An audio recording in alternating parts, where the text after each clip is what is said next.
서울 강남의 거대한 빌딩 숲, 그 중에서도 가장 높은 층에 위치한 회의실 안은 숨막히는 침묵으로 가득 차 있었다.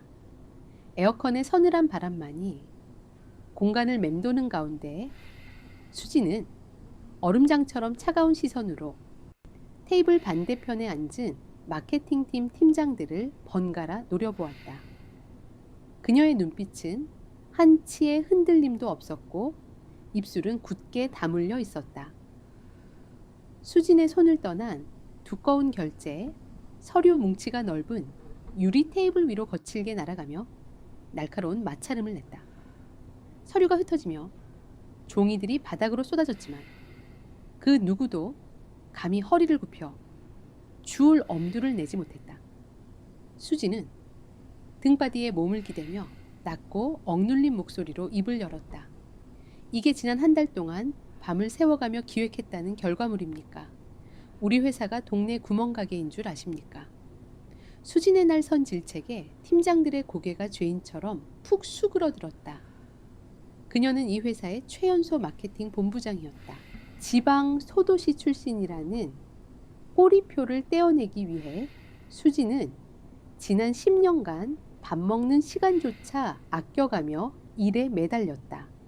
남들이 연애를 하고 주말을 즐길 때 그녀는 오직 승진과 실적이라는 두 가지 목표만을 향해 달렸다. 그 결과 그녀는 완벽한 커리어 우먼이 되었지만 동시에 피도 눈물도 없는 독종이라는 평가를 얻었다. 그녀에게 과정은 중요하지 않았다. 오직 눈에 보이는 결과만이 사람의 가치를 증명한다고 믿었다. 같은 시각 서울에서 수백 킬로미터 떨어진 부산의 한 낡은 주택가. 좁고 어두운 부엌에서 경희는 홀로 식탁 앞에 앉아 있었다. 식탁 한가운데에는 남편의 기일을 맞아 아침 일찍부터 시장을 돌며 정성껏 준비한 제사 음식들이 놓여 있었다. 갓 부쳐낸 전과 조기구이 맑은 탕국이 제자리에서 주인을 기다리고 있었지만 정작 경희의 앞에는 물에 만식은 밥 한 그릇과 초라한 김치 몇 조각이 전부였다. 경희는 거칠고 주름진 손으로 벽에 걸린 낡은 달력을 쓰다듬었다. 달력의 오늘 날짜에는 붉은색 펜으로 동그라미가 쳐져 있었고 그 옆에는 수진이 오는 날이라는 글씨가 삐뚤빼뚤하게 적혀 있었다. 하지만 창밖으로 해가 지고 어둠이 짙게 깔릴 때까지 대문 밖에서는 아무런 인기척도 들려오지 않았다. 경희는 시선을 돌려 텔레비전 옆에 놓인 남편의 영정 사진을 바라보며 깊고 무거운 한숨을 내쉬었다. 남편과 함께 늙어가는 삶을 꿈꿨지만 남편이 심장마비로 세상을 떠난 후 그녀의 곁에 남은 것은 지독한 외로움뿐이었다.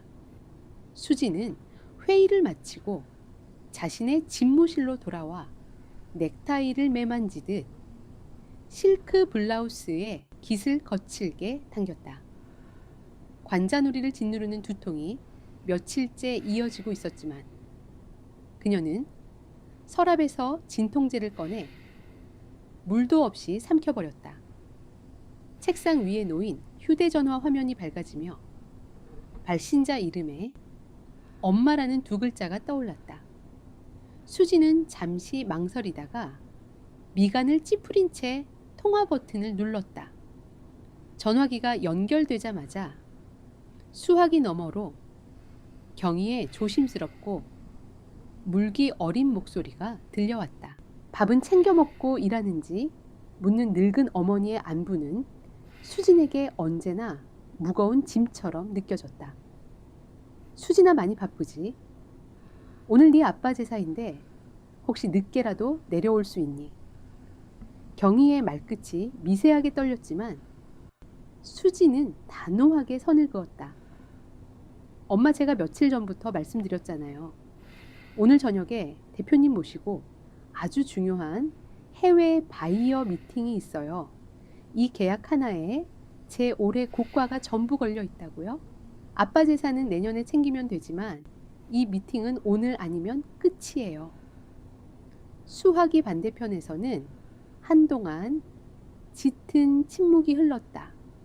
경희는 애써 서운함을 감추며 바쁘면 어쩔 수 없으니 몸이나 잘 챙기라며 서둘러 전화를 끊었다.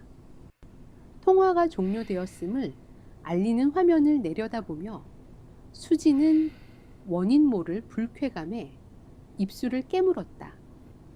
부모님을 사랑하지 않는 것은 아니었다. 하지만 그녀는 가난했던 과거로 돌아가고 싶지 않았다. 자신이 성공해서 돈을 많이 보내주는 것만이 부모에게 할 수 있는 최고의 효도라고 굳게 믿고 있었다. 저녁 8시 수지는 바이어 미팅이 예정된 호텔 로비로 향하기 위해 엘리베이터에 올랐다. 거울에 비친 자신의 얼굴은 창백하다 못해 잿빛으로 변해 있었지만 그녀는 화려한 립스틱을 덧바르며 표정을 감췄다. 1층 로비에 도착하자마자 멀리서 대표이사와 임원진들이 걸어오는 모습이 보였다. 수지는 완벽한 미소를 장착하고 그들을 향해 걸음을 옮겼다. 하지만 대표이사에게 허리를 깊숙이 숙여 인사를 건네고 몸을 다시 일으키려는 찰나였다. 갑자기 눈앞의 시야가 흑백으로 변하며 세상이 빙글빙글 돌기 시작했다. 가슴을 옥죄어오는 극심한 통증에 숨을 쉴 수가 없었다. 수지는 버텨보려 안간힘을 썼지만 그녀의 다리에서 완전히 힘이 빠져나갔다. 그녀의 몸이 힘없이 기울어지며 차가운 대리석 바닥 위로 속절없이 무너져 내렸다. 의식을 잃어가는 그녀의 귓가로 사람들의 당황한 목소리가 아득하게 멀어졌다. 수진이 다시 눈을 떴을 때는 병원 특실의 하얀 천장 아래였다. 팔에는 굵은 링거 바늘이 꽂혀 있었고 코끝에는 소독약 냄새가 맴돌았다. 침대 곁에 서 있던 담당 의사는 심각한 얼굴로 진단 결과를 전했다. 극심한 과로와 스트레스로 인해 심장에 무리가 갔으며 당분간 업무를 중단하고 절대 안정을 취하지 않으면 돌이킬 수 없는 상황이 올 수 있다는 무거운 경고였다. 그때 굳게 닫혀 있던 병실 문이 열리고 그녀의 직속 상사인 부사장이 들어왔다. 부사장은 겉으로는 수진의 건강을 염려하는 듯 부드러운 표정을 짓고 있었지만 그의 눈빛에는 서늘한 계산이 깔려 있었다. 이 본부장, 몸은 좀 어떤가? 큰일 날 뻔했다고 들었네. 수지는 창백한 얼굴로 상체를 일으키려 했지만 부사장은 손을 들어 그녀를 제지하며 본론을 꺼냈다.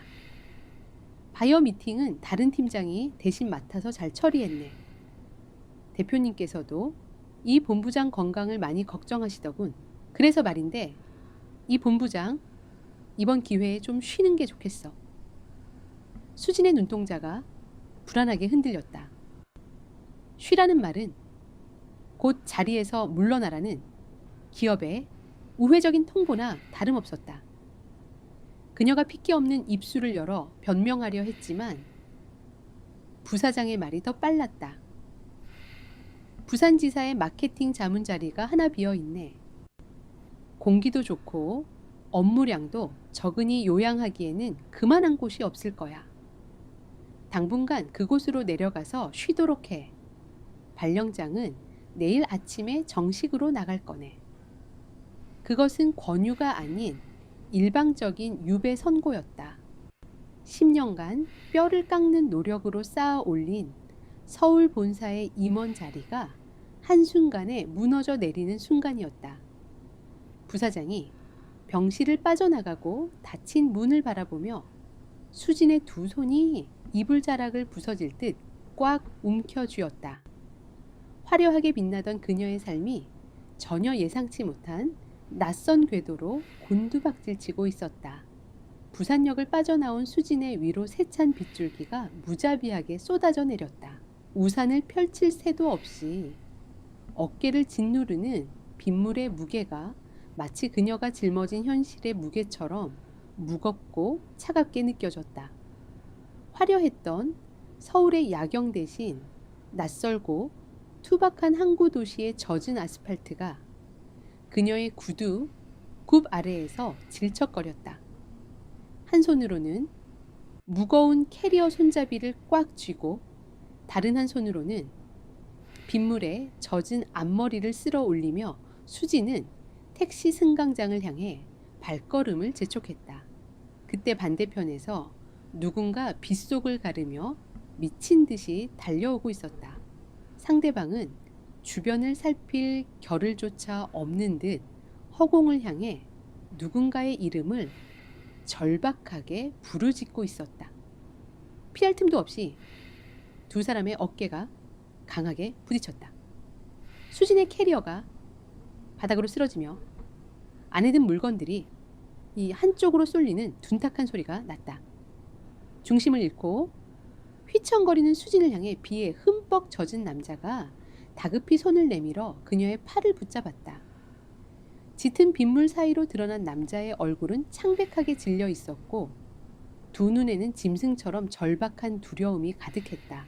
그는 바로 홀로 딸을 키우며 살아가는 건축가 재훈이었다. 죄송합니다. 제가 앞을 제대로 보지 못했습니다. 재훈의 목소리는 거친 비바람 속에서도 뚜렷하게 떨리고 있었다. 그는 쓰러진 캐리어를 서둘러 세워주며 연신 고개를 숙였다. 수지는 젖은 옷자락을 털어내며 날선 시선으로 그를 쏘아보았지만 재훈은 그녀의 분노를 신경 쓸 겨를이 없었다.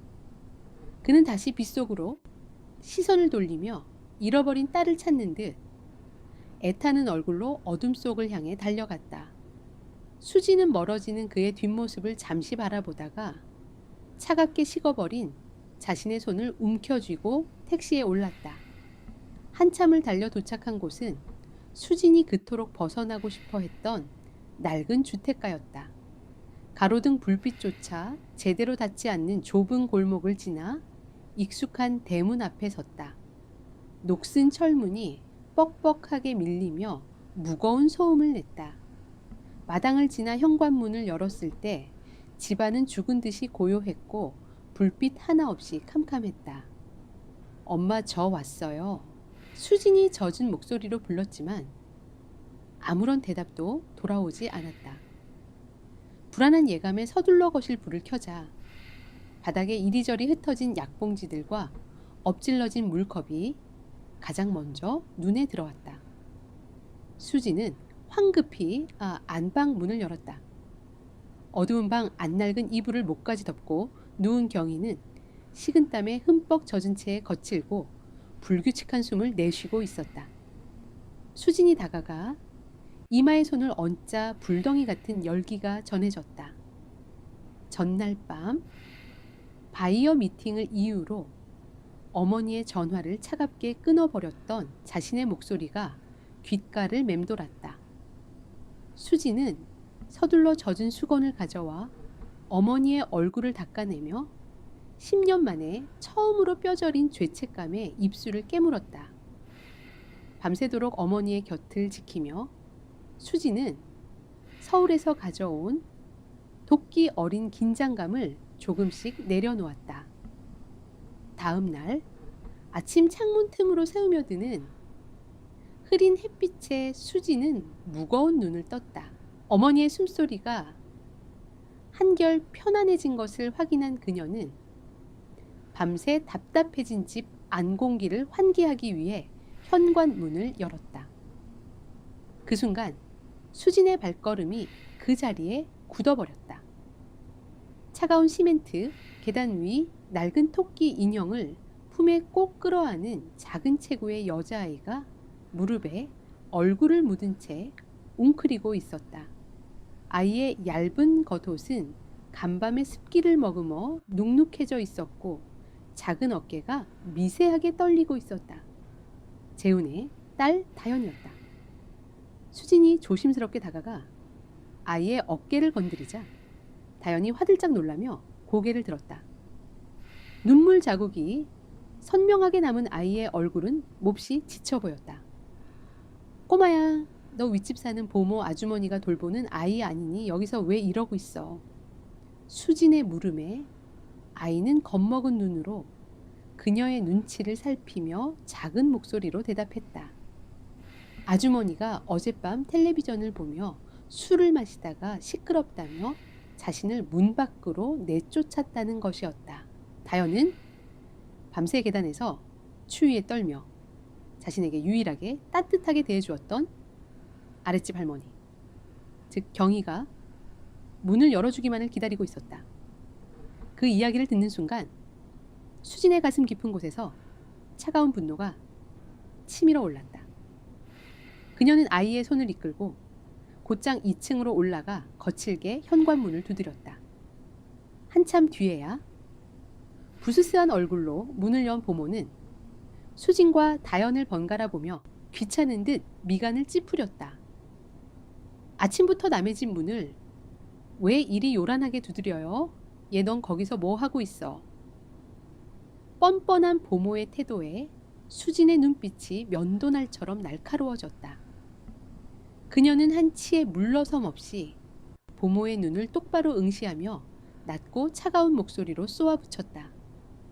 당신이 이 아이의 보호를 명목으로 매달 돈을 받는 사람입니까? 어젯밤 밖에는 비가 쏟아졌고 기온이 크게 떨어졌습니다. 보호의 의무가 있는 자가 고의로 아동을 문 밖으로 내쫓아 방치하는 행위는 명백한 아동학대 및 유기죄에 해당합니다. 당장 경찰을 불러 어젯밤 당신이 마신 술병의 개수부터 확인하게 해드릴까요? 수진의 논리 정의연하고 서늘한 압박에 보모의 얼굴이 순식간에 하얗게 질려버렸다. 변명조차 제대로 하지 못한 채 입술만 달달 떨고 있는 보모를 향해 수진이 다시 한번 쐐기를 박으려는 찰나 계단 아래에서 다급한 발소리가 들려왔다. 간밤의 비를 맞으며 온 동네를 헤매다 돌아온 재훈이었다. 그는 엉망이 된 모습으로 계단을 뛰어 올라오다 수진의 등 뒤에 숨어있는 다현을 발견하고는 그 자리에 멈춰 섰다. 가쁜 숨을 몰아쉬는 그의 눈에는 안도감과 미안함이 교차하고 있었다. 재훈은 단숨에 달려와 아이를 품에 와락 끌어안았다. 수진은 그제야 어젯밤 부산역에서 자신과 부딪혔던 그 남자가 바로 이 아이의 아버지라는 사실을 깨달았다. 상황을 수습하고 1층으로 내려온 수진의 등 뒤로 거실 문이 열리는 소리가 들렸다.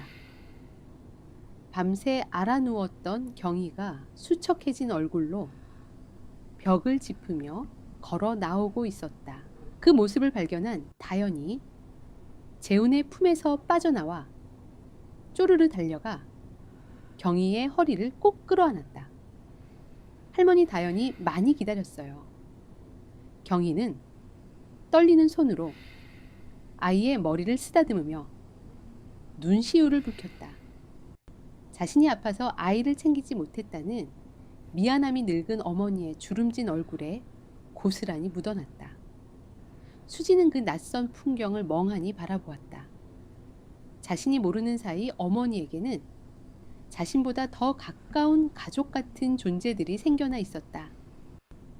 그때 경희의 품에 안겨 있던 다현이 고개를 돌려 수진을 빤히 올려다 보았다. 세련된 정장 차림의 차가운 표정을 짓고 있는 수진과 시선이 마주치자 아이는 티 없이 맑은 목소리로 물었다.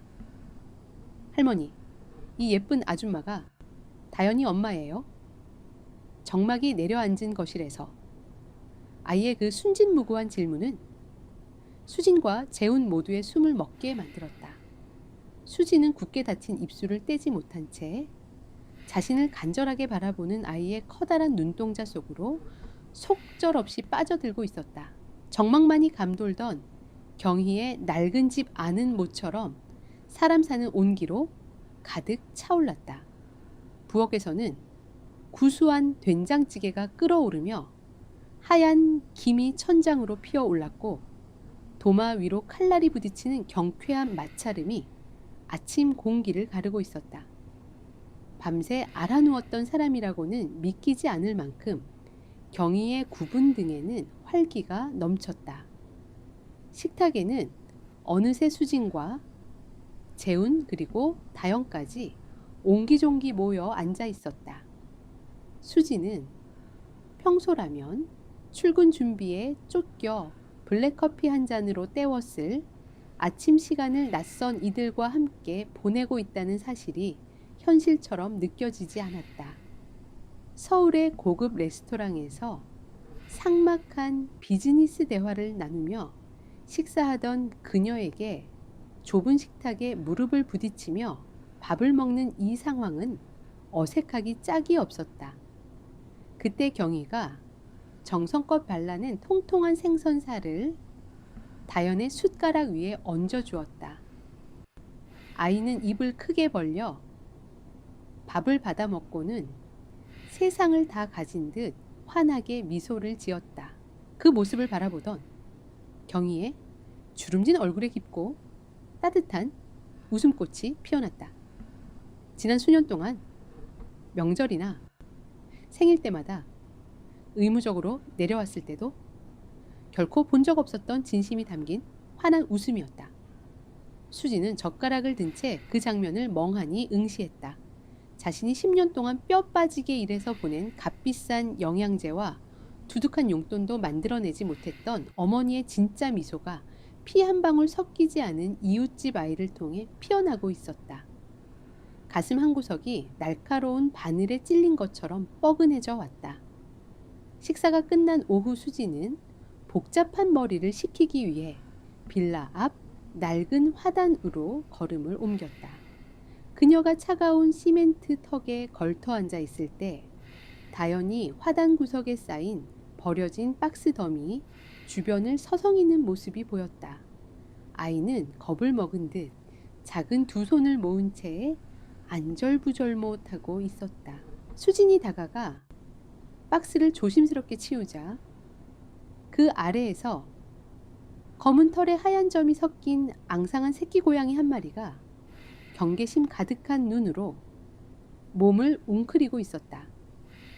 고양이는 어미를 잃은 듯 미세하게 떨며 가엾은 울음을 토해내고 있었다. 흙먼지가 묻는 것을 극도로 꺼리던 수진이었지만 그녀는 망설임 없이 실크 블라우스 소매를 걷어붙이고 손을 내밀어 고양이를 부드럽게 감싸 안았다.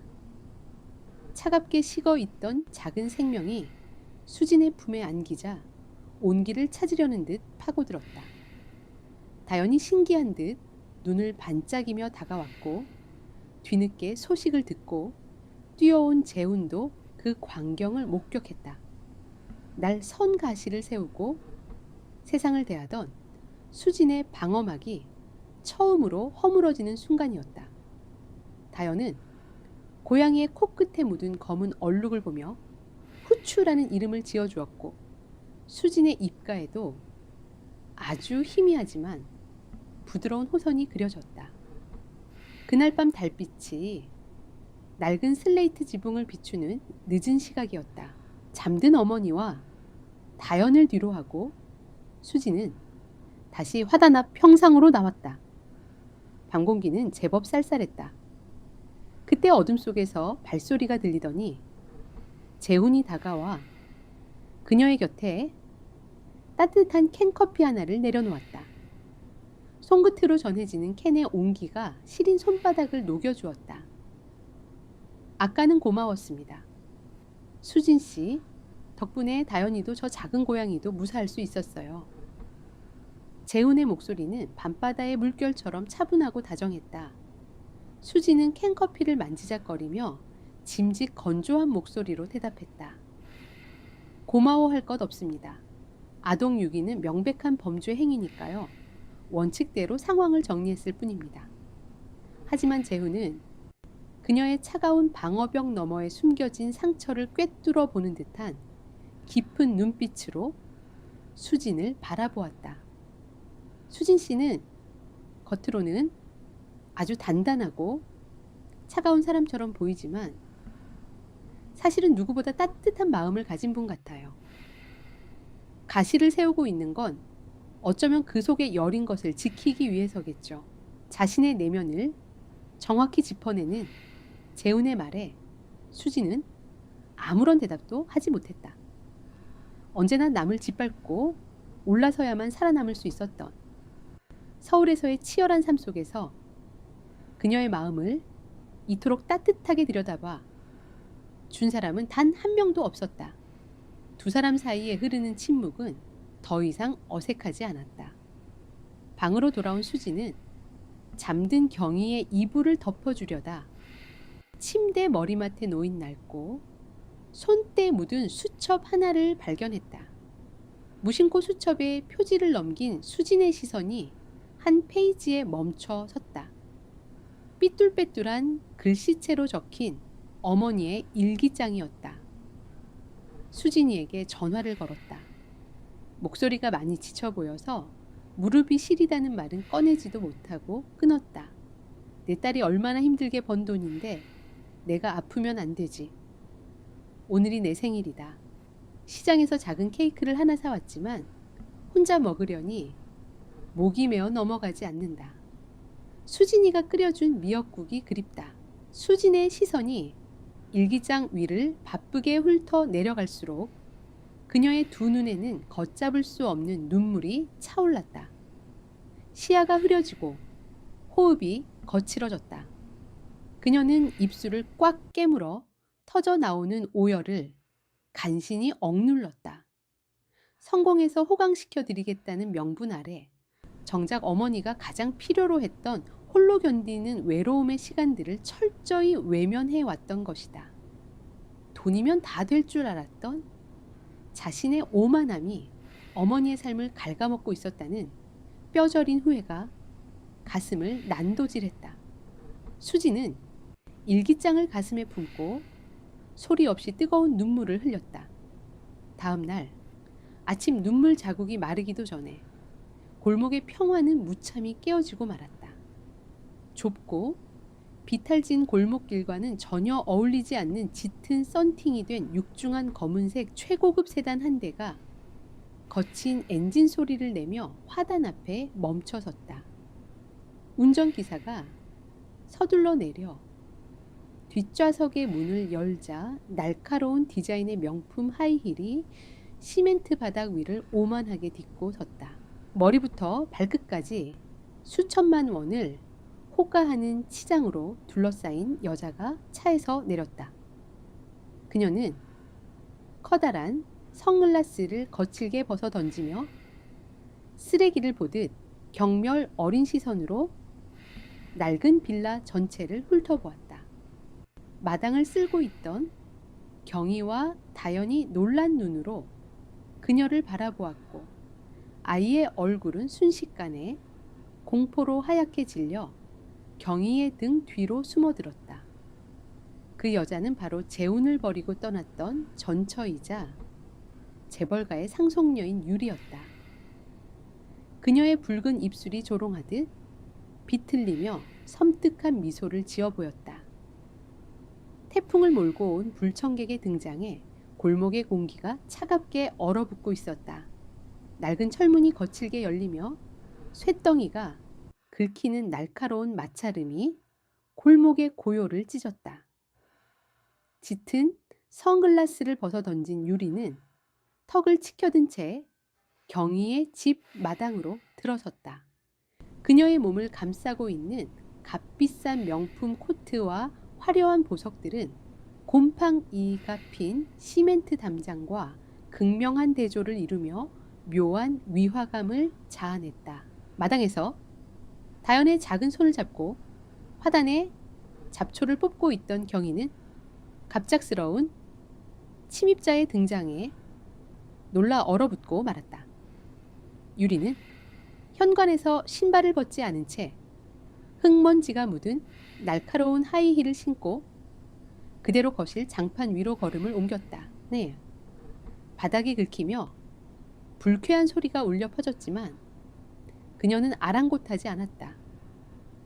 오히려 그녀는 최고급 실크 손수건을 꺼내 코와 입을 막으며 집안을 가득 채운 구수한 된장찌개 냄새를 역겨운 오물이라도 되는 양 얼굴을 심하게 찡그렸다. 이런 쓰레기장 같은 곳에서 아이를 키우고 있었다니 기가 막혀서 말이 안 나오네. 유리의 목소리는 얼음 조각처럼 차갑고 날카로웠다. 그 서늘한 음성의 다연은 사시나무 떨듯 온몸을 떨며 경희의 낡은 스웨터 자락을 생명줄처럼 꽉 부여잡았다. 아이의 커다란 눈동자에는 과거의 상처가 되살아난 듯 지독한 공포가 서려 있었다. 경희는 본능적으로 다연을 자신의 등 뒤로 숨기며 방어적인 태도를 취했다. 유리가 한 걸음 더 다가서며 다연의 얇은 팔목을 향해 손을 뻗었다. 다연아, 엄마가 데리러 왔어. 이런 곰팡내 나는 곳에 있지 말고 엄마랑 놀이공원 가자. 할아버지가 우리 다연이 보려고 목 빠지게 기다리고 계셔. 말은 다정하게 꾸며내려 했지만 그녀의 눈빛에는 아이를 향한 일말의 애정조차 존재하지 않았다. 유리의 목적은 단 하나였다. 재벌가의 후계 구도에서 밀려나지 않기 위해 그룹 회장인 아버지에게 자신의 핏줄인 다연을 보여주고 막대한 상속 지분을 챙기는 것이었다. 아이는 그저 그녀의 탐욕을 채우기 위한 완벽한 도구에 불과했다. 다연이 울음을 터뜨리며 경희의 허리춤에 얼굴을 파묻자 유리의 인내심이 바닥난 듯 그녀의 표정이 싸늘하게 굳어졌다. 그녀가 억지로 아이의 팔을 낚아채려는 찰나 마당 밖에서 거친 숨을 몰아쉬며 달려오는 발소리가 들렸다. 외출에서 돌아오던 재훈이었다. 그는 집 앞에 낯선 고급 세단을 발견하고 짐승처럼 뛰어들어와 망설임 없이 유리와 다연 사이를 가로막아 섰다. 당장 그 손 놓지 못해. 재훈의 낮게 깔린 음성에는 억누를 수 없는 분노가 끓어오르고 있었다. 그는 다연을 번쩍 안아들어 경희에게 넘긴 뒤 유리를 향해 적대감 가득한 시선을 던졌다. 네가 무슨 자격으로 여길 찾아와. 아이가 아파서 밤새 울며 널 찾을 때 넌 다른 남자와 호텔에 있었어. 이제 와서 무슨 염치로 엄마 행세를 하는 거지. 재훈의 뼈아픈 지적에도 유리는 눈 하나 깜짝하지 않았다. 그녀는 오히려 비웃듯 짧고 차가운 웃음을 흘렸다. 염치, 내가 내 배 아파 낳은 내 핏줄 데려가겠다는데 염치가 왜 필요해? 당신처럼 능력도 없고 돈도 없는 주제에 알량한 부성애 하나로 아이 인생 망치는 게 진짜 죄악이지. 법대로 해볼까? 국내 최고 로펌 변호사들 수십 명을 풀어서 당신 밑바닥까지 털어줄 수도 있어. 두 사람의 목소리가 점차 높아지자 담장 너머로 이웃집 사람들의 호기심 어린 시선들이 하나둘 모여들기 시작했다. 수군거리는 소리와 동정 어린 시선들이 쏟아지자 재훈의 얼굴은 수치심과 무력감으로 붉게 달아올랐다. 한국 사회에서 남의 입방에 오르내리는 것이 얼마나 끔찍한 일인지 누구보다 잘 아는 재훈이었기에 그는 핏줄이 선 주먹을 꽉 쥐고 애써 목소리를 낮춰야만 했다. 그 비참한 체념의 순간이 유리에게는 더 없는 승리감으로 다가왔다. 바로 그때 소란을 듣고 안방에서 머뭇거리던 수진이 천천히 거실로 걸어 나왔다. 화장기 없는 수척한 얼굴에 편안한 카디건 차림이었지만 그녀 특유의 꼿꼿한 자세와 서늘한 눈빛은 여전했다. 수진의 등장에 유리의 시선이 자연스럽게 그녀를 향했다. 처음에는 누군지 알아보지 못해 미간을 찌푸리던 유리의 눈동자가 이내 경악과 환희가 뒤섞인 기묘한 빛으로 번쩍였다. 서울 본사에서 자신의 회사와 수백억 대의 독점 계약을 조율하며 항상 자신 앞에서 고개를 숙이던 그 깐깐하고 독한 마케팅 본부장 수진이었다. 유리의 붉은 입술이 조롱하듯 길게 비틀리며 섬뜩한 미소를 만들어냈다. 그녀는 재훈과 다현은 안중에도 없다는 듯 굽이 높은 구두를 끌며 수진의 바로 앞까지 다가섰다. 이게 누구신가? 서울 한복판에서 피도 눈물도 없이 아랫사람들 쥐어짜기로 유명한 수진 본부장님 아니십니까? 왜 이런 하수구 같은 동네에서 촌스러운 옷을 입고 남의 집 가정부 노릇을 하고 계실까? 아, 건강 문제로 요양을 빙자한 좌천을 당하셨다는 소문이 돌더니 그게 사실이었나 보네. 수진의 안색이 순식간에 창백해졌다. 감추고 싶었던 치욕스러운 현실이 자신이 가장 사랑하는 어머니와 자신에게 온기를 주었던 재혼 부녀 앞에서 발가벗겨지는 순간이었다. 수진의 입술이 미세하게 떨렸지만 그녀는 치밀어 오르는 모멸감을 억누르며 꼿꼿하게 시선을 마주했다. 유리는 수진의 방어적인 태도를 무너뜨리는 것을 즐기듯 여유로운 손짓으로 값비싼 가죽 가방에서 최신형 휴대전화를 꺼내 들었다. 그리고는 수진이 보는 앞에서 단축 번호를 눌렀다. 스피커폰을 통해 신호음이 몇 번 울리기도 전에 서울 본사 대표이사의 굽신거리는 목소리가 흘러나왔다. 아이고 최 이사님, 이렇게 먼저 연락을 다 주시고 영광입니다. 계약 건은 긍정적으로 검토하고 계신지요? 유리는 수진의 흔들리는 눈동자를 잔인하게 응시하며 입을 열었다. 대표님, 제가 방금 아주 재미있는 구경을 하고 있어서요. 저희 쪽 계약을 총괄하던 수진 본부장 말이에요. 겉으로는 그렇게 도도하게 굴더니 지금 보니 부산의 아주 허름한 빈민촌에서 남의 애나 돌보는 보모 노릇을 하고 있네요. 대표님의 회사의 임원 수준이 고작 이 정도라면 저희 쪽에서 수백억짜리 계약을 맡기기에는 몹시 곤란하지 않겠습니까? 수진의 심장이 천길 낭떠러지로 곤두박질 치는 것 같았다. 휴대전화와 너머로 대표이사의 당황한 헛기침 소리와 억눌린 욕설이 들려왔다. 유리는 통화 종료 버튼을 여유롭게 누른 뒤 얼어붙은 수진의 귓가에 다가가 뱀처럼 교활한 목소리로 속삭였다. 이 바닥에서 완전히 매장당하고 싶지 않으면 당신이 나서서 그 남자에게서 아이를 빼앗아 내 앞에 바쳐.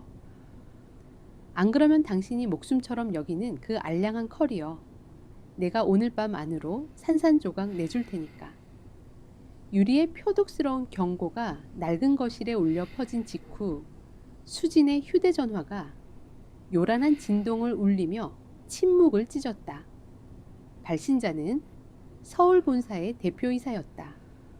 수진은 핏기가 가신 입술을 꽉 깨물며 굳은 손가락으로 통화 버튼을 눌렀다. 스피커 너머로 짐승이 포효하는 듯한 대표이사의 벼락 같은 고함이 고막을 때렸다. 이수진, 네가 지금 제정신이야? 회사에 사활이 걸린 VVIP 파트너를 상대로 무슨 미친 짓거리를 하고 있는 거야. 최 이사님이 요구하는 게 무엇이든 당장 무릎 꿇고 해결해. 이번 계약이 무산되면 넌 회사에서 잘리는 걸로 안 끝나. 이 바닥에서 영원히 매장당할 줄 알아.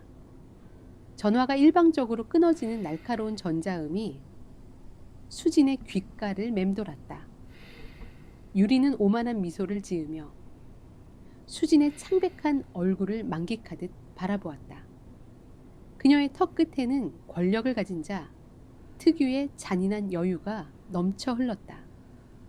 자, 이제 누가 이 구역의 주도권을 쥐고 있는지 확실히 알겠어.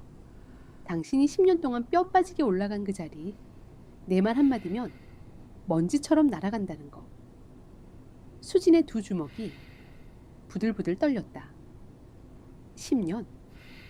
수많은 밤을 지사으며 자존심을 버리고 동료들의 비난을 견뎌가며 피땀으로 쌓아 올린 자리였다. 그 모든 것이 유리의 변덕스러운 탐욕 하나에 산산조각날 위기였다. 수지는 눈을 질끈 감았다 떴다. 이내 그녀의 눈빛은 살기 위해 발버둥치는 짐승처럼 차갑고 건조하게 가라앉았다. 수지는 재훈과 다연의 시선을 애써 외면하며 억지로 쥐어짜낸 목소리로 유리를 향해 고개를 숙였다. 원하시는 대로 하겠습니다. 시간을 조금만 주시면 아이 문제는 제가 해결하겠습니다. 그 말은 재훈과 경희에게 날카로운 비수로 꽂혔다. 재훈은 믿을 수 없다는 듯 수진을 노려보았고 그의 눈동자는 배신감과 경멸이 서려 있었다.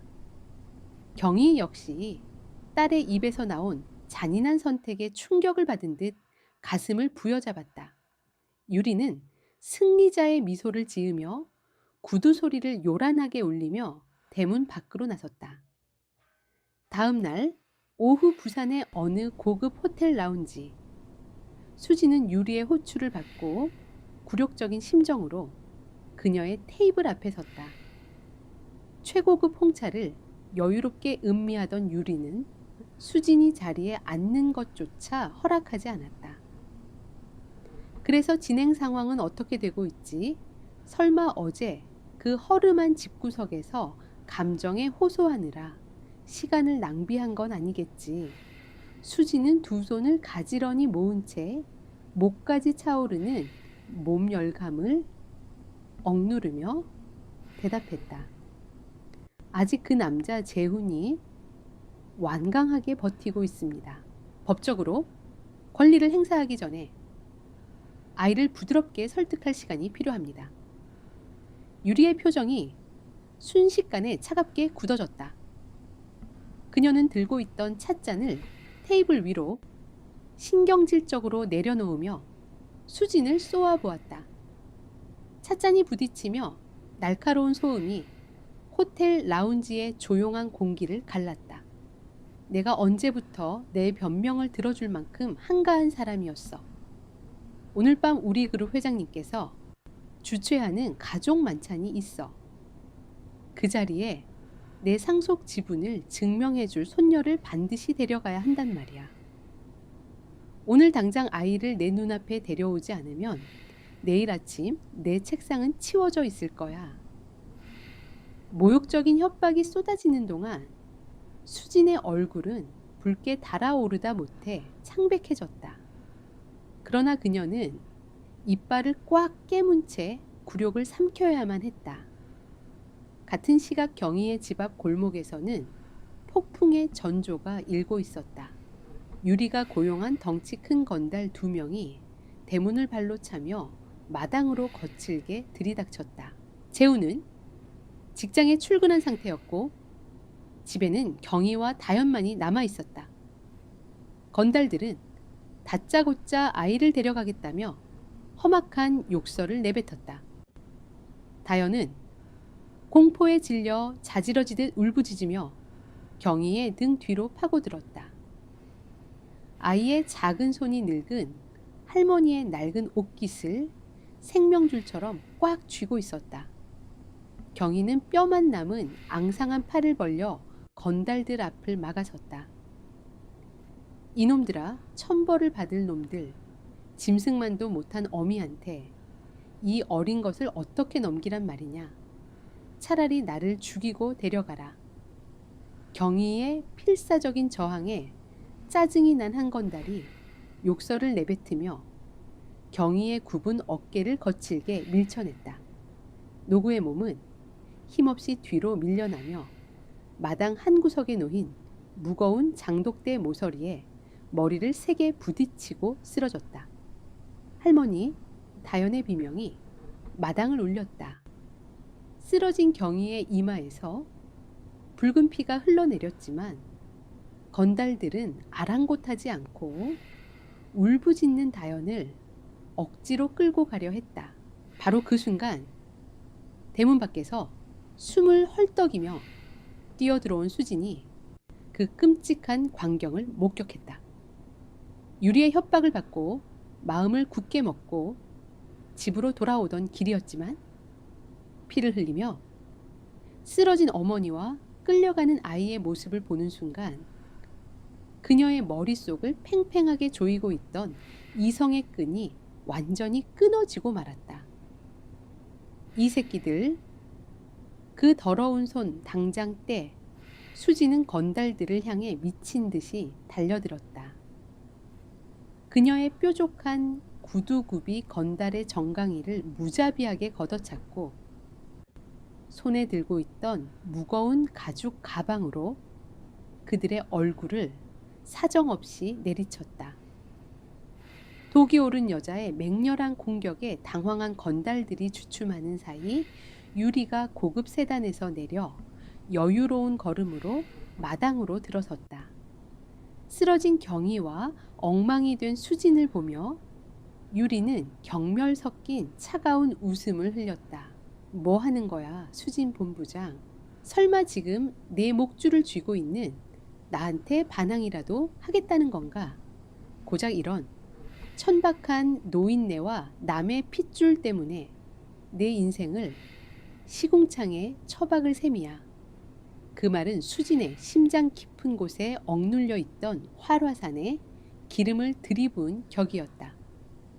돈과 권력 앞에서 어머니의 피눈물을 외면하려 했던 자신의 비겁함과 타인의 생명을 벌레처럼 취급하는 유리의 오만함이 맞부딪히며 거대한 분노의 해일로 변했다. 수지는 이마에서 피를 흘리며 신음하는 어머니를 돌아보았다. 그리고 다시 시선을 돌려 유리를 똑바로 응시했다. 수진의 눈동자는 더 이상 두려움이나 굴욕감이 남아있지 않았다. 오직 붉게 타오르는 살기만이 번뜩이고 있었다. 유리가 아이를 억지로 데려가기 위해 손을 뻗는 찰나 수진이 번개처럼 앞으로 튀어나갔다. 그녀의 오른팔이 허공을 크게 가르며 묵직한 포물선을 그렸다. 순간 낡은 담장을 울리는 파열음과 함께 수진의 거친 손바닥이 유리의 새하얀 뺨을 매섭게 강타했다. 그녀의 몸이 크게 휘청거리며 유리는 흙바닥 위로 볼품없이 나뒹굴었다. 얼굴을 감싸 쥔 유리의 입술 사이로 찢어지는 듯한 비명이 터져나왔다. 수지는 가쁜 숨을 몰아쉬며 바닥에 쓰러져 경악한 유리를 향해 한 걸음 다가서며 서늘한 목소리로 내뱉었다. 내 커리어 그래. 10년 동안 개처럼 기어서 번 돈 내년 입에 다 쳐넣어 줄 테니 마음대로 부셔봐. 하지만 이 아이와 내 어머니 털끝 하나라도 건드리면 넌 내가 지옥 끝까지 쫓아가서 갈기갈기 찢어버릴 거야. 수진의 서늘한 경고가 낡은 마당에 울려 퍼지고 바닥에 쓰러진 유리는 수치심과 분노로 얼굴이 시뻘겋게 달아올랐다. 그녀는 흙먼지가 묻은 명품 코트를 거칠게 털어내며 비틀거리듯 일어섰다. 유리의 눈빛은 당장이라도 수진을 찢어 죽일 듯한 도끼로 가득 차 있었다. 너 이수진, 방금 네가 무슨 짓을 했는지 똑똑히 기억해. 오늘 밤이 지나기 전에 내년이 가진 알량한 커리어부터 이 쓰레기 같은 집구석까지 남김없이 짓밟아 주겠어. 표독스러운 저주를 퍼부은 유리는 얼굴을 감싸 쥔 채 도망치듯 대문을 빠져나갔다. 그녀가 고용한 건달들 역시 주춤거리며 유리의 뒤를 따라 허둥지둥 사라졌다. 짙은 썬팅을 한 고급 세단이 거친 타이어 마찰음을 내며 골목을 빠져나가는 소리가 멀어졌다. 수지는 거친 숨을 몰아쉬며 피투성이가 된 경희에게 다가갔다. 바닥에 쓰러진 노모의 이마에서 흘러내린 피가 낡은 스웨터를 붉게 적시고 있었다. 수지는 떨리는 손으로 손수건을 꺼내 경희의 상처를 지혈하며 다급하게 구급차를 불렀다. 다연은 수진의 옷자락을 부여잡고 겁에 질린 채 서럽게 울음을 터뜨렸다. 얼마 후 구급차가 도착했고 경희는 들것에 실려 병원으로 이송되었다. 수지는 다연의 손을 꼭 쥐고 구급차에 올라탔다. 응급실에 도착하자마자 경희는 상처를 꿰매고 정밀 검사를 받기 위해 처치실로 들어갔다. 차갑고 창백한 병원 복도 의자에 앉아 있는 수진의 휴대전화가 미친 듯이 진동하기 시작했다. 화면에 뜬 발신자는 서울 본사 부사장이었다. 수진은 올 것이 왔다라는 듯 깊은 한숨을 내쉬며 굳은 표정으로 전화를 받았다. 부사장의 목소리는 얼음장처럼 차가웠고 일말의 자비도 느껴지지 않았다. 이 본부장 최 이사님 쪽에서 방금 당장 계약을 파기하겠다는 통보가 왔어. 게다가 당신이 최 이사님을 폭행했다며 경찰에 고소장까지 접수했더군. 회장님께서 극대노하셨네. 자네는 당장 내일부로 직위 해제 및 무기한 대기 발령이야. 회사에 막대한 손해를 끼친 것에 대한 법적 책임도 각오해야 할 거네. 전화가 끊어지는 소리가 귓가를 무겁게 때렸다. 수진의 어깨가 힘없이 무너져 내렸다. 10년 동안 청춘을 바쳐 피땀으로 쌓아 올린 공든탑이 유리의 말 한마디에 흔적도 없이 무너져 내린 것이다. 가난에서 벗어나기 위해 남의 눈물 따위는 아랑곳하지 않고 지독하게 앞만 보고 달려왔던 그녀의 맹목적인 삶이 철저하게 부정당하는 순간이었다. 그때 응급실 복도 끝에서 가쁜 숨을 몰아쉬며 달려오는 재훈의 모습이 보였다. 직장에서 다급한 연락을 받고 옷차림도 채 추스르지 못한 채 뛰어온 그의 임에는 땀방울이 맺혀 있었다. 재훈은 수진과 다연을 번갈아 보며 걱정스러운 얼굴로 다가왔다.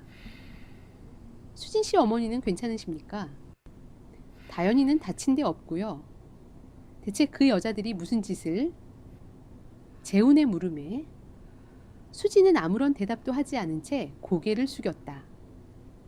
다연이 재훈의 품으로 달려들어 서럽게 울며 그동안 있었던 일들을 더듬거리며 설명했다. 유리가 보낸 건달들이 경희를 밀쳐 다치게 했고 수진이 나타나 그들을 쫓아내고 유리의 뺨을 때렸다는 이야기를 들은 재훈의 눈동자가 흔들렸다. 재훈은 죄책감과 고마움이 뒤섞인 복잡한 표정으로 수진에게 다가섰다. 그는 차가운 의자에 앉아있는 수진의 떨리는 어깨를 감싸주려다 망설임 끝에 손을 거두었다. 수진 씨, 정말 죄송합니다. 저 때문에, 그리고 다연이 때문에 수진 씨와 어머니까지 이런 끔찍한 일을 겪게 해서, 그리고 유리에게 맞서 주셔서 진심으로 고맙습니다. 재훈의 다정하고 미안함이 섞인 목소리는 위로가 되기는커녕 수진의 가슴 속에 숨겨져 있던 자격지심과 두려움을 잔인하게 헤집어 놓았다. 방금 전 모든 것을 잃었다는 통보를 받은 그녀의 이성적인 방어 기제가 날카로운 가시를 세우고 튀어나왔다. 수진은 재훈을 향해 고개를 들고 차갑게 식어버린 눈빛으로 쏘아보았다. 그녀의 목소리는 벼린 칼날처럼 날카로웠고 상처받은 짐승의 방어 본능이 가득 담겨 있었다. 고마워할 필요 없습니다. 내가 당신들을 구하려고 그런 무모한 짓을 한 줄 아십니까? 착각하지 마세요. 난 단지 내 어머니가 눈앞에서 다치는 꼴을 참지 못했을 뿐입니다. 10년 동안 죽어라 일해서 얻은 내 모든 커리어가 오늘 당신 전처 때문에 산산조각이 났어요. 당신과 그 아이는 내 인생의 끔찍한 오점이자 재앙일 뿐입니다. 수진의 도끼 어린 말은 재훈의 가슴에 비수가 되어 꽂혔다. 재훈의 얼굴에 참담한 슬픔이 번졌다. 그는 아무런 변명도 하지 못한 채 수진의 모진 비난을 고스란히 받아내고 있었다. 가난하고 무능력한 주제에 아이 하나 제대로 지키지 못해서 늙은 내 어머니를 다치게 한 당신, 당장 내 눈앞에서 사라지세요. 다시는 우리 모녀 인생에 엮이지 말란 말입니다. 수진의 날 선 분노는 비단 재훈을 향한 것만이 아니었다. 가난이라는 굴레로 다시 추락할지도 모른다는 극심한 공포와 자신의 오만함이 어머니를 다치게 했다는 뼈저린 죄책감이 비틀린 형태로 뿜어져 나온 것이었다. 재훈은 핏기가 가신 얼굴로 수진을 오래도록 응시했다. 그의 슬픈 눈동자는 수진의 차가운 가면, 속에 숨겨진 상처와 두려움이 고스란히 비치고 있었다. 서울로 돌아가 대표이사 앞에 무릎을 꿇든 바닥에 머리를 조아리든 무슨 수를 써서라도 빼앗긴 자리를 되찾아야만 했다. 그것만이 자신이 그토록 혐오했던 가난으로부터 늙은 어머니를 지켜내는 유일한 방법이라고 스스로를 세뇌하며 그녀는 어둠이 짙게 깔린 고속도로를 달렸다. 수진이 탄 택시가 밤새 고속도로를 달려 도착한 곳은 아직 이른 새벽에 푸른빛이 맴도는 서울 본사 빌딩 앞이었다. 화려하게 솟아오른 잿빛 유리 건물은 여느 때처럼 위압적인 자태를 뽐내고 있었지만 수진의 눈에는 자신을 옥죄는 거대한 감옥처럼 보였다. 그녀는 구겨진 블라우스를 신경질적으로 매만지며 무거운 걸음을 옮겼다. 로비의 회전문은 차가운 바람을 밀어냈고 보안 요원의 형식적인 인사조차 수진에게는 조롱처럼 느껴졌다. 엘리베이터가 최고층을 향해 매끄럽게 올라가는 동안 수진의 심장은 쿵쿵거리는 불안감으로 터질 듯 뛰었다. 어젯밤 부산에서 내뱉었던 재훈을 향한 도끼 어린 말들과 피를 흘리며 쓰러졌던 어머니의 창백한 얼굴이 번갈아 떠올라 머릿속을 맴돌았다. 대표이사실 앞은 숨 막히는 침묵이 흐르고 있었다. 수지는 심호흡을 한번 한 뒤 굳은 표정으로 무거운 오크나무 문을 열고 들어섰다. 넓고 안락한 소파에 앉아있던 대표이사는 서늘한 눈빛으로 그녀를 맞이했다. 수지는 망설임 없이 걸어가 그의 앞 바닥에 무릎을 꿇었다. 스타킹을 신은 무릎이 차가운 대리석 바닥에 닿는 순간 수진이 평생을 바쳐 지켜온 알량한 자존심이 산산이 부서져 내렸다. 대표님, 제가 어리석었습니다. 공과 사를 구분하지 못하고 회사에 막대한 피해를 끼친 점 100번 사죄드립니다. 수진의 목소리는 형편없이 떨렸지만 그녀는 바닥에 이마를 조아린 채 굴욕을 삼켰다. 그녀는 가난했던 시절 빚쟁이들 앞에서 굽실거리던 부모님의 모습을 떠올리며 이빨을 꽉 깨물었다. 대표이사는 여유로운 손짓으로 시가를 만지작거리며 코웃음을 쳤다. 이 본부장 자네가 독종인 건 알았지만 이 정도로 바닥을 길 줄은 몰랐군. 최 이사님이 어제 길길이 날뛰면서 자네를 사기 폭행죄로 콩밥을 먹이겠다고 벼르던데 내가 간신히 말려뒀어. 수진의 어깨가 움찔했다. 유리의 오만함과 재력 앞에서는 수진이 10년 동안 쌓아 올린 능력 따위는 아무짝에도 쓸모없는 휴지 조각에 불과했다. 대표이사는 턱짓으로 테이블 위에 놓인 서류 봉투를 가리켰다. 최 이사님, 쪽에서 내건 조건이 하나 있네. 자네가 부산에서 엮인 그 남자, 그리고 그 남자의 딸 말이야. 최 이사님이 그 아이의 양육권을 가져오는 소송에 자네가 증인으로 나서라는군. 자네가 보모 행세를 하며 그 집안이 얼마나 아이를 키우기에 쓰레기 같은 환경인지, 그 남자가 얼마나 무능하고 폭력적인지 증언해주면 계약 파기건은 없던 일로 해주겠대. 수진의 눈동자가 지진이 난 듯 거칠게 흔들렸다. 유리가 원하는 것은 단순한 복수가 아니었다. 수진의 손을 빌려 재훈과 다연의 삶을 완전히 파멸시키고 아이를 완벽한 전리품으로 빼앗아 그룹 후계 자리를 굳히려는 악랄한 계획이었다. 자신에게 처음으로 따뜻한 위로를 건넸던 재훈과 어머니의 품에 안겨 환하게 웃던 다연의 얼굴이 눈앞을 스쳐 지나갔다. 수진의 주먹이 하얗게 질리도록 꽉 쥐어졌다. 이 본부장 대답이 없군. 고아원 출신이나 다름없는 네가 그 자리까지 어떻게 올라왔는지 잊었어. 넌 그냥 회사가 시키는 대로 물어뜯는 사냥개일 뿐이야. 주제 파악 똑바로 해. 대표이사의 모욕적인 언사가 비수처럼 꽂혔다. 수지는 천천히 고개를 들었다. 그녀의 창백한 얼굴에는 굴욕감과 모멸감이 뒤섞여 있었지만 이내 그녀는 감정을 철저히 지워버린 듯 차갑고 건조한 목소리로 대답했다. 알겠습니다, 대표님. 시키시는 대로 다 하겠습니다. 제 자리를 되찾을 수만 있다면 무슨 일이든 하겠습니다. 그렇게 수지는 영혼을 악매에게 팔아넘기듯 잔인한 거래를 수락하고 대표이사실을 빠져나왔다. 자신의 사무실로 돌아온 그녀는 문을 걸어 잠그고 캄캄한 어둠 속에 몸을 웅크린 채 짐승처럼 오열을 토해냈다.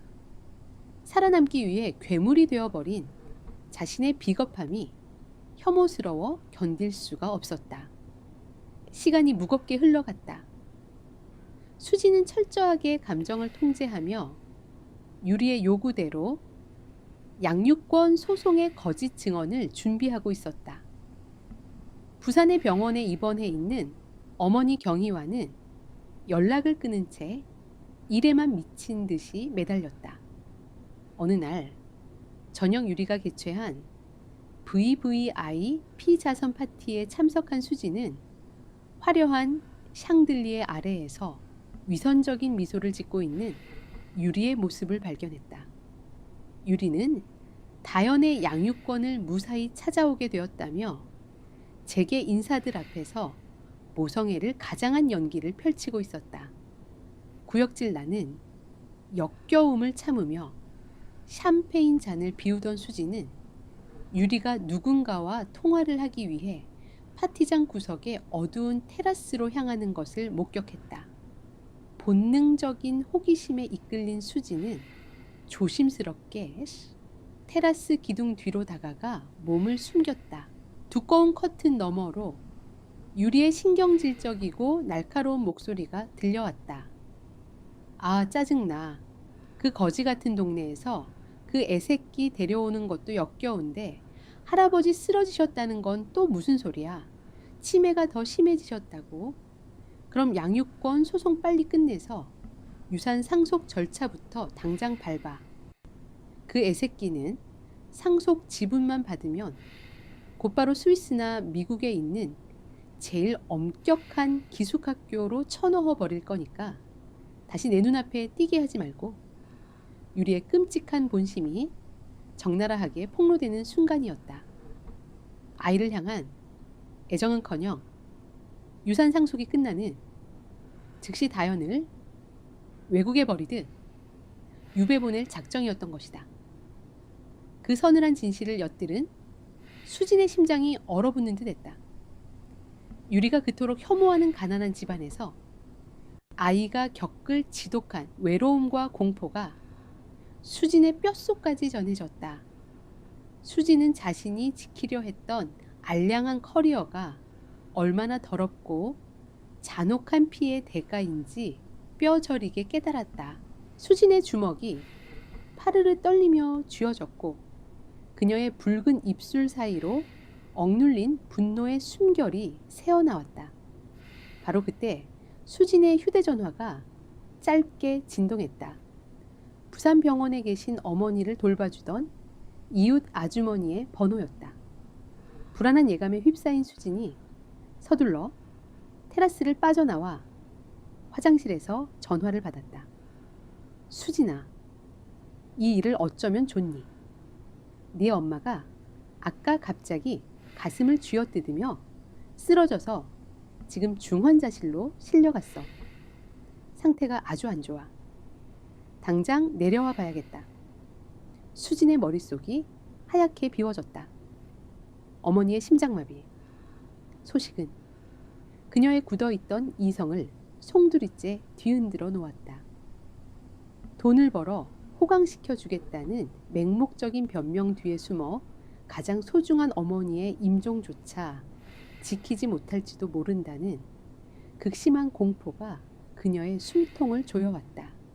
수진아, 그리고 다연이라는 그 어린아이가 어젯밤에 집을 나갔다더라. 친엄마한테 잡혀가기 싫다고 펑펑 울면서 널 찾아가겠다고 나갔다는데 아직까지 소식이 없대. 이웃 아주머니의 다급한 목소리에 수진의 다리에서 힘이 풀려 그 자리에 주저앉고 말았다.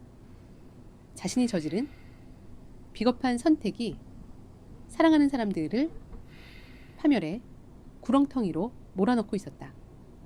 수진은 창백해진 얼굴로 거울 속 자신의 흉측한 모습을 노려보았다. 두려움과 탐욕에 눈이 멀어 괴물이 된 낯선 여자가 자신을 비웃고 있었다. 이대로 유리의 꼭두각시 노릇을 하며 더러운 돈을 쥔 채 어머니와 다연을 지옥으로 밀어 넣을 것인가? 아니면 10년의 모든 것을 잃더라도 인간으로서의 마지막 남은 양심을 되찾을 것인가? 수진에 굳게 닫힌 입술 사이로 단호하고 날카로운 결의가 스치고 지나갔다. 그녀의 눈동자에 붉게 타오르는 방역의 불꽃이 점화되었다. 차가운 화장실 거울 앞을 떠나는 그녀의 걸음은 거센 폭풍우를 향해 나아가는 전사처럼 흔들림 없이 단단해져 있었다. 서울 본사 최고층 회의실은 숨 막히는 긴장감으로 팽팽하게 당겨져 있었다. 거대한 마호가니 원목 테이블을 중심으로 그룹의 핵심 임원진들이 일제히 자리했고 상석에는 굳은 표정의 대표이사가 앉아 있었다. 그 맞은편 VIP석에는 화려한 다이아몬드 목걸이와 명품 슈트로 치장한 유리가 다리를 꼬고 오만한 시선으로 회의실을 지배하고 있었다. 오늘은 수진의 부사장 승진 심사와 더불어 유리 측 기업과의 수백억 대 독점 계약 최종 서명이 이루어지는 중대한 날이었다. 수진은 회의실 전면에 설치된 대형 스크린 앞에 꼿꼿한 자세로 서 있었다. 그녀가 입은 짙은 회색 정장은 한치의 흐트러짐도 없었고 화장기 없이 창백한 얼굴 위로는 날카로운 이성과 차가운 이지력이 흐르고 있었다. 그녀의 손에는 프리젠테이션용 레이저 포인터가 쥐어져 있었지만 책상 아래로 감춘 다른 한 손은 미세하게 떨리는 휴대전화를 꽉 움켜쥐고 있었다. 어젯밤 부산의 병원에서 어머니가 위독하다는 소식과 다연이 집을 나갔다는 청천벽력 같은 전화를 받은 후부터 수진의 세상은 완전히 뒤집혀 있었다. 그녀는 밤새 한숨도 자지 못한 채 자신이 그토록 갈망했던 이 성공이라는 괴물과 잔인한 결별을 준비했다. 대표이사가 불만스러운 듯 헛기침을 하며 수진을 재촉했다. 이 본부장 시간 끌지 말고 빨리 시작해. 최 이사님께서 바쁘신 몸이신데 언제까지 기다리게 할 작정이야. 유리는 흥미롭다는 듯 붉은 입술을 비틀며 수진을 응시했다. 자신에게 철저히 굴복하고 다연의 양육권 재판에서 거짓 증언을 약속한 수진이 어떤 비굴한 꼬리치기를 보여줄지 기대하는 눈치였다. 수진은 깊게 숨을 들이마셨다. 그녀의 시선이 대표이사를 거쳐 유리의 오만한 얼굴에 멈췄다. 그리고 수진의 눈동자에 서늘한 불꽃이 일었다. 그녀는 프리젠테이션 자료 대신 밤새 해킹과 내부 고발자들을 통해 극비리에 수집해둔 유리의 치명적인 비밀 자료를 스크린에 띄웠다. 순간 회의실 안이 찬물을 끼얹은 듯 발칵 뒤집혔다. 대형 스크린에는 유리가 진행하던 불법 비자금 조성 내역과 상속을 받기 위해 다연을 도구로 이용하려 했던 유리의 음성 녹취록, 그리고 상속 직후 아이를 스위스 기숙학교로 강제 출국시키기 위해 브로커와 주고받은 이메일 내역이 적나라하게 펼쳐졌다. 이수진, 너 지금 미쳤어. 이게 무슨 짓이야. 유리가 찢어질 듯한 비명을 지르며 자리에서 벌떡 일어났다. 그녀의 오만했던 얼굴은 분노와 경악으로 흉측하게 일그러져 있었다. 대표이사 역시 사색이 되어 의자에서 튀어오르며 수진을 향해 삿대질을 해댔다. 이 본부장 당장 적어 안고 네가 지금 휴마 회사에 무슨 짓을 하는 건지 알아. 임원들이 웅성거리며 당황하는 사이 수진은 흔들림 없는 걸음으로 유리에게 다가갔다. 그녀의 표정은 폭풍의 눈처럼 기이할 정도로 고요했다. 수진은 테이블 위에 놓여 있던 차가운 얼음물이 가득 담긴 크리스털 글라스를 집어들었다. 수진아, 너 이 바닥에서 살아남을 수 있을 것 같아. 내 손의 뼈도 못 추리게 찢어 죽여버릴 거야. 유리가 발악하며 수진의 뺨을 올려붙이려 손을 치켜드는 찰나였다.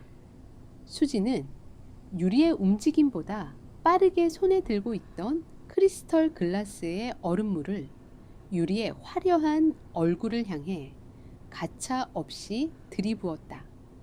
차가운 물벼락을 맞은 유리의 비명이 회의실을 찢었다. 공들여 세팅한 머리가 물미역처럼 얼굴에 달라붙었고 값비싼 명품 슈트는 얼음물에 흠뻑 젖어 볼품없이 구겨졌다. 얼음 조각들이 그녀의 목덜미를 타고 굴러떨어지며 유리의 그토록 오만했던 자존심과 위선적인 모성애의 가면이 산산이 부서져 내렸다. 수지는 물에 빠진 생쥐꼴이 된 유리를 향해 빈 글라스를 테이블에 거칠게 내리치며 서늘하게 내뱉었다. 정신이 좀 들어. 다현이는 내 더러운 욕망을 채우기 위한 물건이 아니야. 네가 아무리 돈으로 발악해도 그 아이의 털끝 하나 못 건드려. 내가 내 모든 걸 걸고 널 지옥 끝까지 밀어버릴 거니까. 그리고 수지는 멍하니 입을 벌리고 있는 대표이사를 향해 고개를 돌렸다. 그녀는 자신의 목에 걸려있던 마케팅 본부장 명찰을 거칠게 뜯어내어 바닥에 팽개쳤다. 10년 동안 당신들의 개 노릇은 이걸로 끝입니다. 이딴 썩어빠진 자리 당신들이나 평생 끌어안고 사세요. 그 말을 남긴 채 수지는 뒤도 돌아보지 않고 회의실 문을 박차고 나갔다. 등 뒤로 유리의 악에 바친 저주와 대표이사의 고함 소리가 메아리 쳤지만 수진의 발걸음은 10년 만에 처음으로 깃털처럼 가벼웠다. 철저하게 자신을 얽매고 있던 가난에 대한 공포와 성공을 향한 강박의 사슬을 제 손으로 끊어낸 순간이었다. 엘리베이터를 타고 1층 로비로 내려오는 동안 수지는 억눌렀던 숨을 크게 몰아쉬며 휴대전화를 꺼냈다. 어젯밤 다현이 사라졌다는 이웃 아주머니의 전화 이후 재훈에게 수십 통의 부재중 전화가 와 있었다. 수지는 떨리는 손으로 재훈의 번호를 눌렀다. 신호음이 한번 울리기도 전에 쉰 목소리에 재훈이 전화를 받았다. 수진 씨, 다현이가 없어졌습니다. 밤새 경찰과 온 동네를 뒤졌는데도 흔적이 없어요. 유리가 데려갔을까봐 그쪽 변호사에게 연락해봐도 전혀 모른다며 오히려 화를 냈습니다. 어떡하죠? 우리 다현이한테 무슨 일이라도 생기면 재훈의 목소리는 지독한 공포와 절망으로 갈라져 있었다. 수진의 심장이 덜컥 내려앉았다. 그녀는 빗속에서 처량하게 자신을 올려다보던 다현의 얼굴을 떠올리며 이빨을 꽉 깨물었다. 재훈 씨, 진정하세요. 유리는 다현이를 데려가지 않았어요. 제가 방금 유리와 같이 있었고 그 여자의 더러운 속셈을 전부 폭로했습니다. 양육권 소송은 유리가 불리해질 겁니다. 다현이는 분명 저를 찾으러 서울 쪽으로 가는 기차나 버스를 탔을 확률이 높아요. 제가 당장 부산으로 내려가겠습니다. 어머니 병원도 들러야 해요. 조금만 버텨주세요. 수지는 전화를 끊자마자 로비의 회전문을 거칠게 밀고 밖으로 뛰어나갔다. 먹구름이 잔뜩 낀 서울 하늘에는 굵은 빗방울이 떨어지기 시작했고 폭풍우를 예고하는 매서운 바람이 불어왔다. 수지는 쏟아지는 비를 뚫고 택시 승강장으로 미친 듯이 달려갔다. 기사님, 김포공항이요. 최대한 빨리 가주세요. 택시에 올라탄 수지는 젖은 머리를 쓸어 올리며 창밖을 응시했다. 유리창을 때리는 빗소리가 마치 다현의 울음소리처럼 그녀의 가슴을 때렸다. 그녀는 자신이 지키려 했던 진짜 소중한 것들이 무엇인지 피를 토하는 심정으로 깨닫고 있었다. 폭풍우를 뚫고 부산으로 향하는 길은 그녀의 생애 가장 필사적이고 위태로운 여정의 시작이었다. 택시의 와이퍼가 쉴 새 없이 움직이며 앞 유리에 쏟아지는 폭우를 닦아냈지만 금세 시야가 흐려질 정도로 빗줄기는 거셌다. 라디오에서는 기상 악화로 인해 전국적으로 항공편과 열차편의 지연 및 결항이 잇따르고 있다는 재난 속보가 흘러나왔다. 수진의 심장은 차가운 쇠덩이가 든 것처럼 무겁게 가라앉았다. 그녀는 젖은 손으로 휴대전화를 쥔 채 초조하게 창밖을 노려보았다.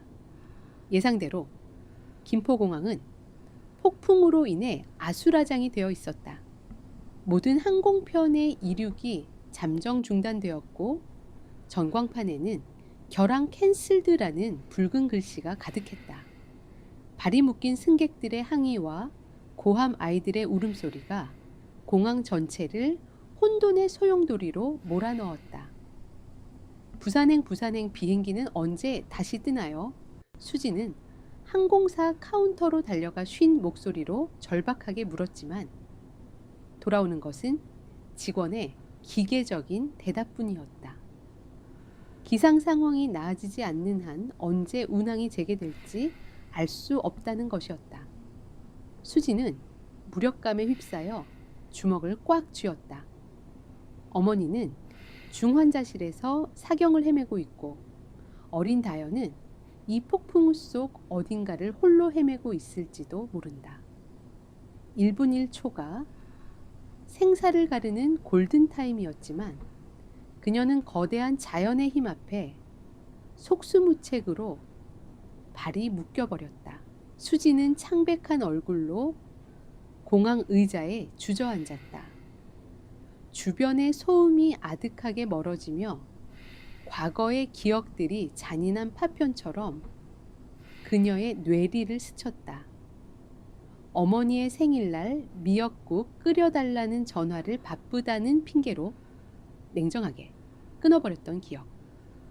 성공하면 호강시켜 주겠다며 정작 어머니의 외로움은 철저히 외면했던 지난 세월. 그리고 자신을 향해 따뜻한 위로를 건네던 재훈에게 모진 말로 상처를 주고 돌아섰던 어리석은 자신의 모습까지. 후회가 뼈를 깎는 고통처럼 밀려왔다. 돈과 성공이라는 허상을 좇아 진짜 소중한 것들을 내팽개친 대가가 이토록 참혹하리라고는 상상조차 하지 못했다. 그녀는 두 손에 얼굴을 묻고 소리 없이 뜨거운 눈물을 흘렸다. 바로 그때였다.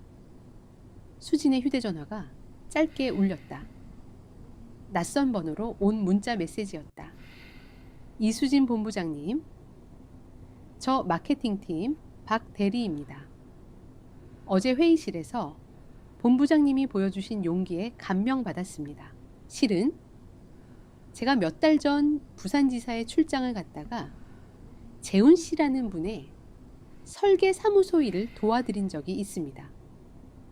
방금 그분과 통화를 했는데 딸을 찾기 위해 서울로 가는 KTX를 타려다 열차편이 모두 끊겨 발만 동동 구르고 계시다고 합니다. 혹시 도움이 될까 싶어 연락드렸습니다. 문자를 확인한 수진의 눈이 번쩍 뜨였다. 그녀는 망설임 없이 자리에서 벌떡 일어나 공항 밖으로 뛰쳐나갔다. 이대로 주저앉아 하늘만 원망하고 있을 수는 없었다. 그녀는 택시 승강장으로 달려가 줄지어 서 있는 택시 기사들에게 다가가 다급하게 물었다. 기사님, 지금 부산까지 장거리 운행 가능하신 분 계십니까? 요금은 2배, 3배라도 드릴 수 있습니다. 제발 부탁드립니다. 폭풍우가 몰아치는 악천후 속에서 수백 킬로미터나 떨어진 부산까지 가겠다는 손님은 없었다. 기사들은 고개를 저으며 수진을 이상한 여자 취급했다. 수진이 절망감에 휩싸여 있을 때 구석에서 담배를 피우던 중년의 택시기사 한 명이 그녀에게 다가왔다. 아가씨, 무슨 급한 사정이 있는지는 모르겠지만 이 날씨에 부산까지 가는 건 목숨을 내놓는 짓이야. 수지는 눈물 젖은 얼굴로 기사를 붙잡고 애원했다. 제 어머니가 위독하세요. 어린 딸 같은 아이가 실종됐어요. 제가 지금 가지 않으면 평생을 후회하며 살게 될 겁니다. 제발 도와주세요.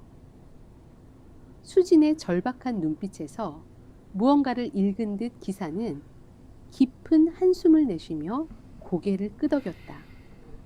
내 딸내미도 아가씨만 할 때 속 많이 썩였지. 딱 한 번만 미친 짓 해보는 셈치고 가봅시다.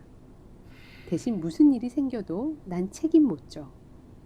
수지는 구세주를 만난 듯 기사에게 연신 고개를 숙여 감사 인사를 전하고 택시에 올라탔다. 택시는 비바람을 뚫고 어둠이 짙게 깔린 고속도로 위를 위태롭게 질주하기 시작했다. 달리는 차 안에서 수지는 끊임없이 재훈에게 전화를 걸어 상황을 공유하고 경찰서 실종 가동센터와 연락하며 다연의 행방을 추적했다. 다행히 고속도로 휴게소의 CCTV에서 혼자 서울행 버스를 타는 다연의 모습이 포착되었다는 소식이 전해졌다. 아이는 분명 엄마처럼 따랐던 수진을 찾아 서울로 향하고 있었다. 수진의 심장이 철렁 내려앉았다. 칠흑 같은 어둠 속에서 거친 빗줄기가 차창을 세차게 때렸다. 수지는 유리창에 맺힌 빗물을 닦아내며 지난날 재훈과 다현 그리고 어머니와 함께했던 짧지만 따뜻했던 시간들을 떠올렸다. 마당에서 함께 새끼 고양이 후추를 구해주었던 일, 좁은 식탁에 둘러앉아 어머니가 차려준 저녁을 먹으며 웃었던 기억 평상에 앉아 재훈과 나누었던 서투른 위로의 대화들.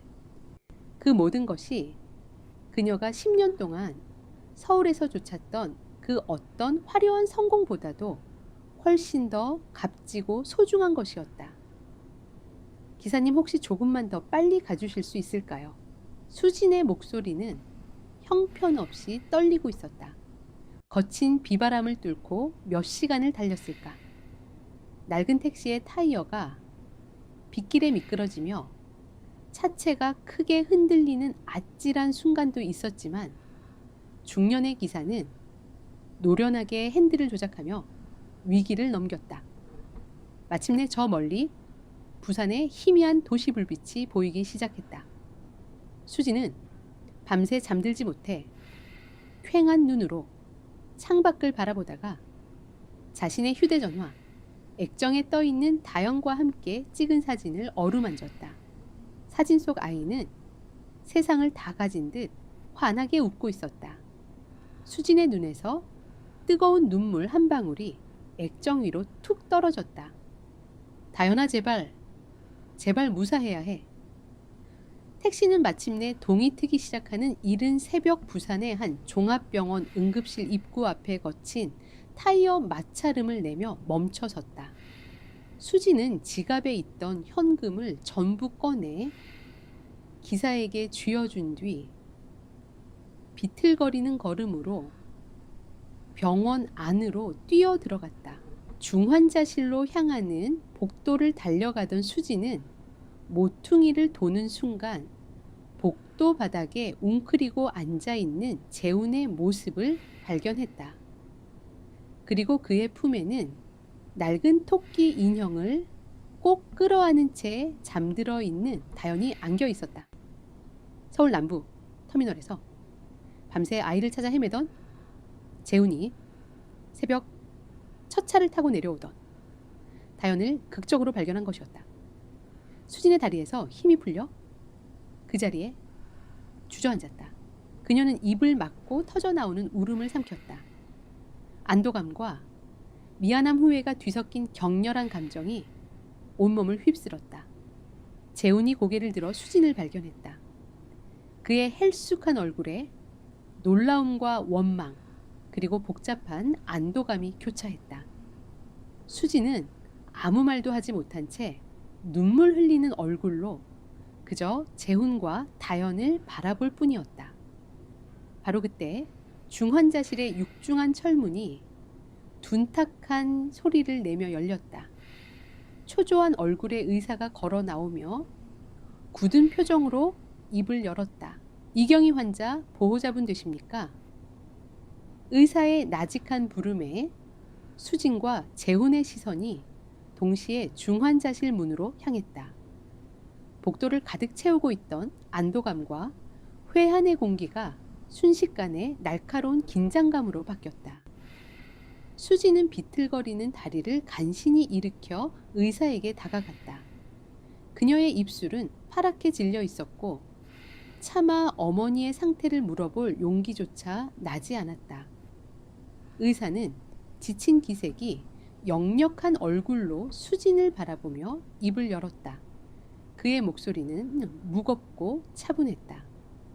환자분, 어젯밤에 아주 위험한 고비를 넘겼습니다. 급성 심근경색으로 심정지 직전까지 갔었지만 다행히 응급처치가 빨랐고 환자분의 생명의지가 강해서 기적적으로 안정을 되찾으셨습니다. 안정을 되찾았다는 말에 수진의 온몸에서 힘이 빠져나가며 그 자리에 주저앉을 뻔했다. 그녀는 터져나오는 울음을 참으려 두 손으로 입을 틀어막았다. 재훈이 조용히 다가와 그녀의 어깨를 단단히 부축해 주었다. 의사는 수진의 어깨를 가볍게 두드리며 덧붙였다. 아직 안심할 단계는 아니지만 오늘 아침에 의식을 회복하셨습니다. 지금은 일반 병실로 옮길 준비를 하고 있습니다. 보호자분께서 곁을 지켜주시면 환자 회복에 큰 도움이 될 겁니다. 의사가 떠나고 중환자실 안에서 경희의 침대가 천천히 밀려나왔다. 각종 의료 장비에 둘러싸여 산소 호흡기에 의지한 채 누워있는 어머니의 모습은 몹시 수척하고 연약해 보였다. 하지만 경희는 희미하게 눈을 뜬 채 복도에 서 있는 수진을 향해 주름진 손을 뻗으려 애쓰고 있었다.